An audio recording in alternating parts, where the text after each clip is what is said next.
Have you ever had that dream? The one where you're your own boss, where you finally quit your job, ditch that manager you can't stand, and build something that is 100% yours? It's a really powerful dream, and it's what launches about 1 million new businesses in the US every single year. But here's a pretty sobering reality check. This number, 80%, that's how many of those new businesses are gone within the first 5 years. And it gets worse. Of the ones that actually make it, another 80% fail in the next 5 years. It's just a brutal, brutal cycle. So you gotta ask, why, right? Why does so many passionate, incredibly hardworking people watch their dreams just completely fall apart? Well, it turns out the answer usually lies in a huge misunderstanding, a myth, really, about what it actually takes to run a successful business. Okay, so let's crack this code. Over the next few minutes, we're going to tear down that myth that sinks most businesses. We'll uncover the 3 essential roles you have to play as an owner, and then we're going to walk through a really practical blueprint for building a business that's actually built to last. Our journey here begins with what's called the Great Business Myth. It's all rooted in one fatal assumption that, honestly, dooms a ton of new ventures right from the very beginning. The author Michael E. Gerber calls this the E-myth. It's that story we all kind of tell ourselves. Some visionary entrepreneur has a brilliant idea, gets a bunch of cash, and boom, starts a company. But the real story, the truth of who actually starts most small businesses, is something totally different. So the myth says it's these visionary entrepreneurs. But the reality? Most businesses are started by technicians. These are people who are absolutely fantastic at their craft. Think about a brilliant baker who decides to open her own bakery, or a super talented graphic designer who starts his own agency. They make a fatal assumption. They think that just because they understand the technical work, they automatically understand the business that does that work. And that right there, that's the crucial missing piece. And this leads us to this internal battle that every single business owner faces. See, to really succeed, you can't just be one person. You have to somehow balance 3 totally distinct and often conflicting personalities all at once. So let's meet the 3 personalities that are constantly fighting for control inside every founder. You've got the visionary entrepreneur, the organized manager, and the hands-on technician. The thing is, every business needs all 3 to survive, but in most new owners, one of them just completely takes over. First up is the technician. This is the doer. This is the baker who's just obsessed with getting the crust on the pie absolutely perfect. It's your comfort zone where you know you can do amazing work. But it's also a trap because a business can never grow beyond what one person, can physically do in a day. Then you've got the manager. The manager is the pragmatist, the one who absolutely hates chaos. This part of you is busy building the systems, creating the schedules, and turning the technician's messy, creative craft into a predictable, orderly process. The manager brings that big vision down to earth. And finally, there's the entrepreneur. This is the visionary, the dreamer. The entrepreneur is always living in the future, focused on the big picture, and providing that creative spark that pushes the business to innovate and grow. Without this role, the business just stagnates.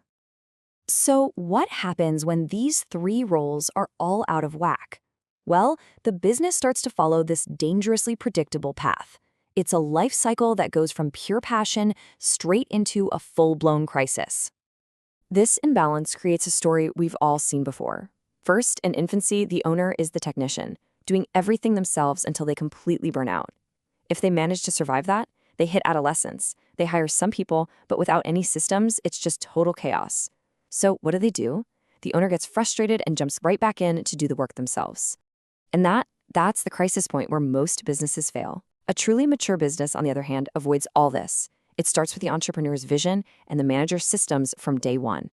And this brings us to what might be the single most important mindset shift in this whole explainer.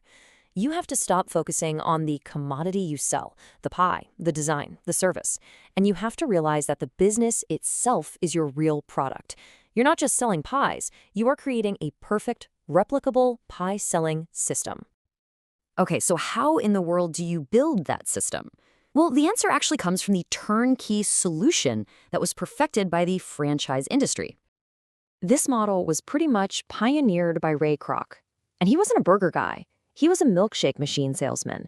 He saw pure genius in the McDonald brothers' little hamburger stand because they had a system where pretty much anyone could make the exact same high-quality burger efficiently every single time. Kroc didn't franchise the food, he franchised the system. And that right there is the key. You have to start building your business as if it were a prototype for 5,000 more just like it. This simple shift in thinking forces you to create systems and processes for everything. You end up creating a model that can run perfectly, even when you're not there. So, how do you actually do this? How do you put it into practice? It all comes down to building that business prototype. And here is a 7-step blueprint to make that happen. Now, this is the real meat of the solution.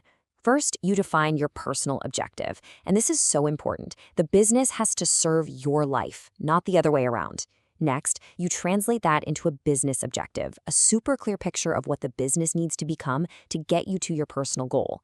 Then comes the organizational plan. You build an org chart for the business you want 5 years from now, and you write an operations manual for every single job, even the jobs you're doing yourself right now.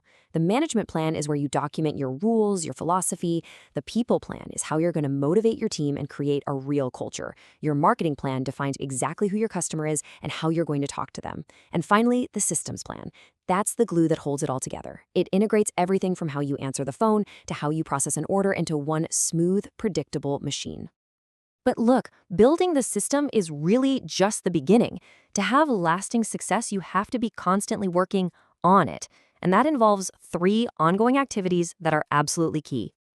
Yeah, this is definitely not a set it and forget it kind of thing. You keep the system running with 3 key activities. First is innovation, but not innovation on your product, innovation on your process. Think, how can we make our customer experience 10% better? Second, measurement. You have to quantify everything. Stop guessing and start knowing what's actually working. And third, execution. This just means you systematically roll out those improvements so that the new, better way becomes the standard way for everybody. So as we wrap this up, it all comes down to this one question. It really captures the entire challenge. Take an honest look at your work or your business or even your career goals. Are you the technician, just stuck working in it every single day? Or are you stepping up to be the entrepreneur and the manager, working on it, building a system that can actually thrive on its own? The answer to that question, well, that's the key to escaping the E-myth for good.